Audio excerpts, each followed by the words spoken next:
Namaste, dear learners. I would like to welcome you people to our another video class. And in this video class, we will discuss possessive adjectives and pronouns, which is a grammar topic which is prescribed for both BA and BCom second semester, Basic English, Rani Channamma University, Belagavi. I am Basavaraj Bilgi, Assistant Professor of English, GFCC, Yaragatti. Why we need possessive adjectives and pronouns? Possessive adjectives ಮತ್ತು ಪ್ರೊನೌನ್ಸ್ಗಳು ಏತಕ್ಕೆ ಅವಶ್ಯಕತೆ ಇದ್ದಾವೆ ಅಂತ ನಾವು ಮೊದಲು ತಿಳಿದುಕೊಳ್ಳೋಣ. There are many occasions in which we need to refer to something that belongs to a person. ಕೆಲವೊಂದಿಷ್ಟು ಸಮಯ ಏನಾಗ್ತದೆ ಅಂತಂದರೆ, ಒಂದು ವಸ್ತು ಇಂಥವರಿಗೆ ಸಂಬಂಧಪಟ್ಟದ್ದು ಅಂತ ಹೇಳುವಂತಹ ಸಮಯದಲ್ಲಿ ನಮಗೆ ಪೊಸೆಸಿವ್ ಅಡ್ಜೆಕ್ಟಿವ್ಸ್ ಮತ್ತು ಪೊಸೆಸಿವ್ ಪ್ರೊನೌನ್ಸ್ ಹೆಲ್ಪ್ ಮಾಡ್ತವೆ, ಸಹಾಯವನ್ನು ಮಾಡ್ತವೆ. ಫಾರ್ ಎಕ್ಸಾಂಪಲ್, ಒಂದು ಭಾಳ ಈಸಿ ಆದಂತಹ ಪ್ರಶ್ನೆಯನ್ನು ಕೇಳ್ತಾನೆ, ವಾಟ್ ಈಸ್ ಯುವರ್ ನೇಮ್? ಆ ವ್ಯಕ್ತಿಯ ಹೆಸರಿನ ಬಗ್ಗೆ ನಾನು ಮಾಹಿತಿಯನ್ನು ಕೇಳುವಂತಹ ಸಮಯದಲ್ಲಿ I need to use for that question, ನೀವು ಆ ಉತ್ತರವನ್ನು ಏನಂತ ಕೊಡಬೇಕು? ಮೈ ನೇಮ್ ಈಸ್ ಅಂತ. My is a possessive pronoun. That's where the possessive adjectives and possessive pronouns play an important role in English language. The word your in this question, ಈ ಪ್ರಶ್ನೆಯಲ್ಲಿ your ಅನ್ನುವಂತಹ ಪದ talks about whose name we are talking about. ಯಾವ ವ್ಯಕ್ತಿಯ ಹೆಸರಿನ ಬಗ್ಗೆ ನಾವು ಮಾತನಾಡ್ತಾ ಇದ್ದೀವಲ್ಲ, ಆ ವ್ಯಕ್ತಿಯ ಬಗ್ಗೆ ಯುವರ್ ಅನ್ನುವಂತಹ ಪದ ನಮಗೆ ಮಾಹಿತಿಯನ್ನು ಕೊಡ್ತದೆ. There are two ways to describe possession in English. ಇಂಗ್ಲೀಷ್ನಲ್ಲಿ ಒಬ್ಬ ವ್ಯಕ್ತಿ ಹೊಂದಿರುವಂತಹ ವಸ್ತುವಿನ ಬಗ್ಗೆ ಹೇಳುವುದಕ್ಕೆ ಎರಡು ವಿಧಗಳಿದ್ದಾವೆ. ಮೊದಲನೆಯ ವಿಧ using adjectives and using pronouns. Adjective ಅಂತಂದರೆ ನಾಮವಿಶೇಷಣಗಳು, ಪ್ರೊನೌನ್ಸ್ ಅಂತಂದರೆ ನಾಮಪದಗಳು. ಇವುಗಳನ್ನು ಸರ್ವನಾಮ ಪದಗಳು. ಇವುಗಳನ್ನು ಉಪಯೋಗಿಸುವುದರ ಮುಖಾಂತರ ನಾವು ಇಂಗ್ಲೀಷ್ ಗ್ರಾಮರ್ನಲ್ಲಿ ಪೊಸೆಷನ್ ಬಗ್ಗೆ ಮಾತನಾಡಬಹುದು. We will study in detail to understand how to use each and what difference is. We will study how adjectives are used in a sentence and how possessive pronouns are used in a sentence and what is the difference between the two. Possessive adjectives. First we will discuss possessive adjectives. We use possessive adjectives to express who owns. Possessive ಅಡ್ಜೆಕ್ಟಿವ್ಸ್ಗಳನ್ನು ಯಾಕೆ ಉಪಯೋಗ ಮಾಡ್ತೀವಿ ಅಂತಂದರೆ, ಯಾವ ವ್ಯಕ್ತಿ ಆ ವಸ್ತುವನ್ನು ಹೊಂದಿದ್ದಾನೆ ಅನ್ನುವಂತಹ ಮಾಹಿತಿಯನ್ನು ಪಡೆಯುವುದಕ್ಕೋಸ್ಕರ ವಿ ಯೂಸ್ ಪೊಸೆಸಿವ್ ಅಡ್ಜೆಕ್ಟಿವ್ಸ್. ಅಥವಾ ನನ್ನ ಹತ್ತಿರ ಇರುವಂತಹ ವಸ್ತುವಿನ ಮಾಲೀಕತ್ವವನ್ನು ನಾನು ಘೋಷಣೆ ಮಾಡುವಂತಹ ಸಮಯದಲ್ಲಿ I use possessive adjectives. A possessive adjective is used in front of a noun. ಒಂದು ನಾಮಪದದ ಮುಂದುಗಡೆ ನಾವು ಪೊಸೆಸಿವ್ ಅಡ್ಜೆಕ್ಟಿವನ್ನು ಯೂಸ್ ಮಾಡ್ತೇವೆ. For example, my computer. Here my is put in bold ಮಾಡಿರುವಂತಹ ಮೈ ಅನ್ನುವಂತಹ ಪದ is a possessive adjective. Your pen, our car, our home, my book, my pen, my cycle, my health, my hair, my beard, my eyes.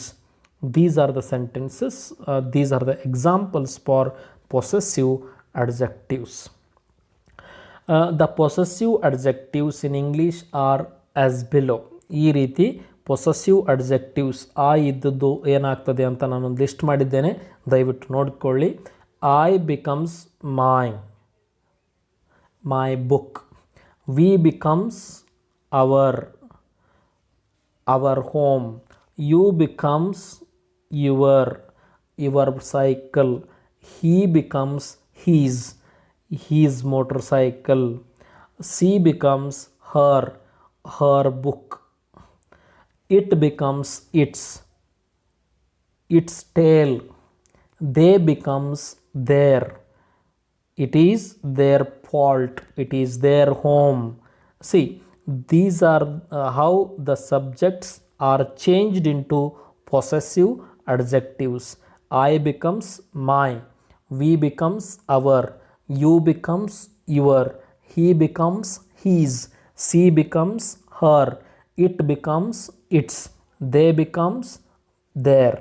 ಈ ರೀತಿ possessive ಅಡ್ಜೆಕ್ಟಿವ್ಸ್ಗಳು ಇಂಗ್ಲೀಷ್ನಲ್ಲಿ ಇದ್ದಾವೆ. For example, what's your address? Your is possessive adjective. My car is in front of the school. My word my is possessive adjective in this sentence. This is Jack and this is his wife Sue. Here in this sentence, his is the possessive adjective for Jack. Put your coats on the back of your seats. Here in this sentence, your is the possessive adjective. Our new maths teacher is very nice. Our, we becomes our. ಇದು ಕೂಡ ಒಂದು possessive adjective. What a beautiful bird, its feathers are bright blue. Here its is the possessive adjective. My sister is always tired. My is possessive adjective. Her job is difficult. Her is possessive adjective in this sentence. Now we will discuss how to use his and her in English grammar. Nouns don't have a gender in English, I suppose you know. ಇಂಗ್ಲೀಷ್ನಲ್ಲಿ ನಾಮಪದಗಳಿಗೆ, ಸರ್ವನಾಮ ಪದಗಳಿಗೆ gender ಇಲ್ಲ, ಲಿಂಗ ಇಲ್ಲ. And are there for neither masculine or feminine. ಅವುಗಳು ಮಸ್ಕುಲಿನ್ನೂ ಅಲ್ಲ, ಫಿಮಿನೈನ್ ಮೇಲ್ ಜೆಂಡರ್ನೂ ಅಲ್ಲ, female ಜೆಂಡರ್ನೂ ಅಲ್ಲ. So when we use his, we mean that the object is of a man. his ಅಂತ ಉಪಯೋಗಿಸಿದಾಗ ನಮಗೆ ಏನು ಅರ್ಥ ಆಗ್ತದೆ ಅಂತಂದರೆ, ಅದು ಒಬ್ಬ ಗಂಡು ಮಗನಿಗೆ ಕೇಳಿರುವಂತಹ ಪ್ರಶ್ನೆ ಅಥವಾ ಗಂಡು ಮಗನ ಬಗ್ಗೆ ನಾವು ಮಾತನಾಡ್ತಾ ಇದ್ದೀವಿ ಅಂತ ನಮಗೆ ಈಸಿಯಾಗಿ, ಬಹಳ ಸುಲಭವಾಗಿ ಅರ್ಥ ಆಗ್ತದೆ. ಆ್ಯಂಡ್ ವೆನ್ ವಿ ಯೂಸ್ ಹರನ್ನು ಉಪಯೋಗಿಸಿದಾಗ we mean that we are talking about a woman. ಒಬ್ಬಳು ಹೆಣ್ಣು ಮಗಳ ಬಗ್ಗೆ ನಾವು ಮಾತನಾಡ್ತಾ ಇದ್ದೀವಿ ಅಂತ ಅದರ ಅರ್ಥ. For example, his name is Ramesh. His company produces pens. His mother tongue is Kannada. His hobbies are playing cricket and reading books. ಇಲ್ಲೇ ಈ ಎಲ್ಲ ವಾಕ್ಯಗಳಲ್ಲಿ, ಈ 4 ವಾಕ್ಯಗಳಲ್ಲಿ we are talking about a man, not about a woman. ಒಬ್ಬ ಗಂಡು ಮಗನ ಬಗ್ಗೆ ನಾವು ಈ ಸೆಂಟೆನ್ಸ್ಗಳಲ್ಲಿ, ಈ ವಾಕ್ಯಗಳಲ್ಲಿ ಮಾತನಾಡ್ತಾ ಇದ್ದೇವೆ. Now we will discuss possessive pronouns. Possessive pronouns are used to indicate who owns something, but with pronouns we don't use a noun. Possessive ಪ್ರೊನೌನ್ಸ್ಗಳನ್ನು ನಾವು ಯಾರು ಏನನ್ನು ಹೊಂದಿದ್ದಾರೆ ಅನ್ನುವುದನ್ನು ಅರ್ಥ ಮಾಡಿಕೊಳ್ಳುವುದಕ್ಕೆ ಉಪಯೋಗಿಸ್ತೇವೆ. ಆದರೆ ಪೊಸೆಸಿವ್ ಪ್ರೊನೌನ್ಸ್ಗಳಲ್ಲಿ ನಾಮಪದವನ್ನು ನಾವು ಉಪಯೋಗಿಸುವುದಿಲ್ಲ. We use possessive pronouns when it is clear which object we are referring to. Possessive ಪ್ರೊನೌನ್ಸನ್ನು ನಾವು ಯಾವಾಗ ಉಪಯೋಗಿಸ್ತೀವಿ ಅಂತಂದರೆ, ನಾವು ಯಾವ ವಸ್ತುವಿನ ಬಗ್ಗೆ ಮಾತನಾಡ್ತಾ ಇದ್ದೇವೆ ಆ ವಸ್ತುವಿನ ಬಗ್ಗೆ ನಮಗೆ ಕ್ಲಿಯರ್ ಆದಂತಹ ಸಂಪೂರ್ಣ ಮಾಹಿತಿ ಇದ್ದಾಗ we use possessive pronouns. You can understand after reading the examples. We will discuss the examples now. Whose pen is this? ಇದು ಯಾರ ಪೆನ್ನು ಅಂತ ನಾವು ಕೇಳ್ತೀವಿ. ಆವಾಗ ಇಟ್ಸ್ ಮೈನ್. ನಿರ್ದಿಷ್ಟವಾಗಿ ಆ ವ್ಯಕ್ತಿ ಹೇಳ್ತಾ ಇದ್ದಾನೆ, it's my pen, it's mine, ಇದು ನನ್ನದು ಅಂತ ಹೇಳ್ತಾನೆ. ಅಂದರೆ ಆ ವ್ಯಕ್ತಿಗೆ ಇದು ನನ್ನದೇ ಪೆನ್ನು ಅನ್ನುವಂತಹ ನಿರ್ದಿಷ್ಟವಾದಂತಹ ಮಾಹಿತಿ ಇದೆ. ಹಾಗಾಗಿ ಪೊಸೆಸಿವ್ ಪ್ರೊನೌನ್ಸ್ಗಳನ್ನು ಉಪಯೋಗಿಸ್ತಾ ಇದ್ದಾನೆ. Meaning my pen. Whose home is this? It's mine. ಇದು ಯಾರ ಮನೆ ಅಂತ ಕೇಳಿದಾಗ ಇಟ್ಸ್ ಮೈನ್ ಅಂತ ಹೇಳ್ತೀವಲ್ಲ, ಅಂದರೆ ಇದು ನನ್ನ ಮನೆ, ಮೈ ಹೋಮ್ ಅಂತ ಅರ್ಥ ಕೊಡ್ತದೆ. ಮೈನ್ ಅನ್ನುವಂಥ ಪದ ನನ್ನ ಮನೆ ಅನ್ನುವಂತಹ ಅರ್ಥವನ್ನು ಕೊಡ್ತದೆ. I have also made the list of possessive pronouns in English. I will go on discussing. I becomes mine, we becomes ours, you becomes yours, you plural becomes yours, he becomes his, she becomes hers, it becomes its, they becomes their. These are the possessive pronouns in English. As you can see, the pronouns his and its are the same as the adjectives. Possessive adjectives ಮತ್ತು possessive pronounsನಲ್ಲಿ his ಮತ್ತು its ಏನು ಬದಲಾವಣೆಯನ್ನು ಪಡೆದುಕೊಳ್ಳುವುದಿಲ್ಲ, ಅವು same ಆಗೇ ಉಳಿತವೆ. ಆದರೆ ಬೇರೆ possessive ಪ್ರೊನೌನ್ಸ್ಗಳು ಅವುಗಳು S ಅನ್ನುವಂತಹ ಪ್ರತ್ಯಯವನ್ನು ತೆಗೆದುಕೊಂಡು ಬೇರೆ ಒಂದು ಅರ್ಥವನ್ನು ಕೊಡ್ತವೆ. For example, that's Anna's homework and this is yours. Yours is a possessive pronoun here. See, there is no noun after yours. Possessive pronoun ಆದ ನಂತರ ನಾಮಪದ ಉಪಯೋಗಿಸಿಲ್ಲ. Our hotel is near the city center while ours is near the airport. See, here also we do not have used the noun hotel twice. Hotel ಅನ್ನುವಂಥ ನಾಮಪದವನ್ನು 2 ಬಾರಿ ನಾವು ಉಪಯೋಗಿಸಿಲ್ಲ. Because this is referring to the hotel. ನಿಮ್ಮ ಮೊದಲು ಒಂದು ಉಪಯೋಗಿಸಿದಂತಹ hotel ಅನ್ನುವಂತಹ ಪದಕ್ಕೇ ಈ ಪೊಸೆಸಿವ್ ಪ್ರೊನೌನ್ ರೆಫರ್ ಮಾಡ್ತಾ ಇದೆ. ಹಾಗಾಗಿ we do not use noun for the second time in the sentence. I love my sofa, mine isn't as comfortable as yours. See, in the first sentence we are talking about the sofa. Sofa ಅನ್ನುವಂತಹ ಪದದ ಬಗ್ಗೆ ನಾವು ಮಾತನಾಡ್ತಾ ಇದ್ದೀವಿ.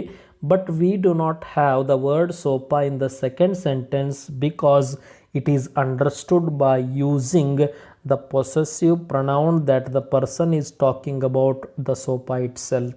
ಅದರ ಅರ್ಥ ಏನು ಅಂತಂದರೆ, ಪೊಸೆಸಿವ್ ಪ್ರೊನೌನ್ಸನ್ನು ನಾವು ಉಪಯೋಗಿಸಿದ್ದೀವಿ ಅಂತಂದರೆ ಅದರರ್ಥ ನಾವು ಮೊದಲನೆಯ ಒಂದು ವಸ್ತುವಿನ ಬಗ್ಗೆ ಮಾತನಾಡ್ತಾ ಇದ್ದೀವಿ ಅನ್ನುವಂತಹ ಒಂದು ಅರ್ಥವನ್ನು ಕೊಡ್ತದೆ.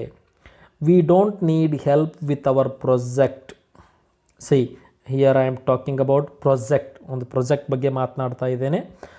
I say we don't need help with our project but the boys need help with theirs. See, theirs is also possessive pronoun, but I haven't used the word project here. ಇಲ್ಲಿ ಪ್ರೊಜೆಕ್ಟ್ ಅನ್ನುವಂಥ ಪದವನ್ನು ಉಪಯೋಗಿಸಿಲ್ಲ. ಅದರ ಅರ್ಥ ಆ ಎರಡೂ ವ್ಯಕ್ತಿಗಳು project ಬಗ್ಗೆನೇ ಮಾತನಾಡ್ತಾ ಇದ್ದಾವೆ ಅಂತ ಅರ್ಥ ಆಗ್ತದೆ. Is this Carroll's bicycle? C, V are talking about the bicycle. ನಾನು ಹೇಳಿದೆ ನಿಮಗೆ, ಪೊಸೆಸಿವ್ ಪ್ರೊನೌನ್ಸನ್ನು ಒಂದು ವಸ್ತುವಿನ ಬಗ್ಗೆ ಅತಿ ಹೆಚ್ಚು ಮಾಹಿತಿ ಇದ್ದಾಗ ನಾವು ಪೊಸೆಸಿವ್ ಪ್ರೊನೌನ್ಸ್ಗಳನ್ನು ಉಪಯೋಗಿಸ್ತೀವಿ ಅಂತ ಹೇಳಿದ್ವಿ. V are talking about A bicycle and I know who owns that bicycle. ಆ ಬೈಸಿಕಲ್ ಯಾರಿಗೆ ಸಂಬಂಧಪಟ್ಟದ್ದು ಅಂತ ನನಗೆ ಗೊತ್ತು. ಹಾಗಾಗಿ ನಾನು ಎರಡನೇ ಬಾರಿಗೆ ಬೈಸಿಕಲ್ ಅನ್ನುವಂಥ ಪದವನ್ನು ಉಪಯೋಗಿಸುವುದಿಲ್ಲ. ಹೊರತಾಗಿ I say no that red one over there is hers. ಮತ್ತೊಂದು ಬೈಕ್ ನನಗೆ ಗೊತ್ತಿದೆ, ಅವಳ ಬೈಸಿಕಲ್ ಬೇರೆ ಇದೆ ಅಂತ. ಆವಾಗ ನಾನು use possessive pronouns. We also use possessive pronouns after a noun plus of. For example, ಒಂದು ನೌನ್ ನಾಮಪದ ಆಫ್ ಇಂದ ಕೊನೆಗೊಳ್ಳುವಂತಹ ಸಮಯದಲ್ಲಿ I use possessive pronouns. For example, I am a friend of his. ನೋಡ್ರಿ, noun is completing with of. ಆಫ್ನೊಂದಿಗೆ ಮುಗಿಯುವಂತಹ noun ಇದ್ದಾಗ I use possessive pronoun. You are a student of mine. ಆಫ್ನಿಂದ ಕೊನೆಗೊಳ್ಳುವಂತಹ ವ್ಯಕ್ತಿಗಳಿದ್ದಾಗ ನಾನು ಪೊಸೆಸಿವ್ ಪ್ರೊನೌನನ್ನು ಉಪಯೋಗಿಸ್ತೇನೆ, mine. She is a colleague of ours. We use ours because the after noun we have of. Of ಅನ್ನುವಂತಹ ಏನು ಒಂದು ಪ್ರಿಪೊಸಿಷನ್ ಇರುವಾಗ we use possessive pronouns. Here is a list for you people. This one is subject, first one is subject, possessive adjectives and possessive pronouns. I becomes my, then mine. We becomes our and ours. You becomes your, yours. He becomes his, his. She becomes her, hers. It becomes its, its. They becomes their, theirs. Only two words are not changed, here and here. His and his, its and its remain the same. Other than that, all the other words have taken either yes ಅನ್ನುವಂತಹ ಪ್ರತ್ಯಯವನ್ನು ತೆಗೆದುಕೊಂಡು ಮತ್ತೊಂದು ಅರ್ಥವನ್ನು ಕೊಡ್ತವೆ. Accept main, ಮೈ becomes main. ಈ ಮೂರು ಇದು ಏನು complete change ಆಗ್ತದೆ. ಹೀಸ್ ಇದ್ದದ್ದು ಹೀಸೇ ಉಳಿದುಕೊಳ್ತದೆ, ಇಟ್ಸ್ ಇದ್ದದ್ದು ಇಟ್ಸ್ ಉಳಿದುಕೊಳ್ತದೆ. ಉಳಿದೆಲ್ಲ ಪದಗಳು ಎಸ್ ಅನ್ನುವಂತಹ ಪ್ರತ್ಯಯವನ್ನು ತೆಗೆದುಕೊಳ್ತವೆ. Thank you very much. We will discuss the other things in our next video class.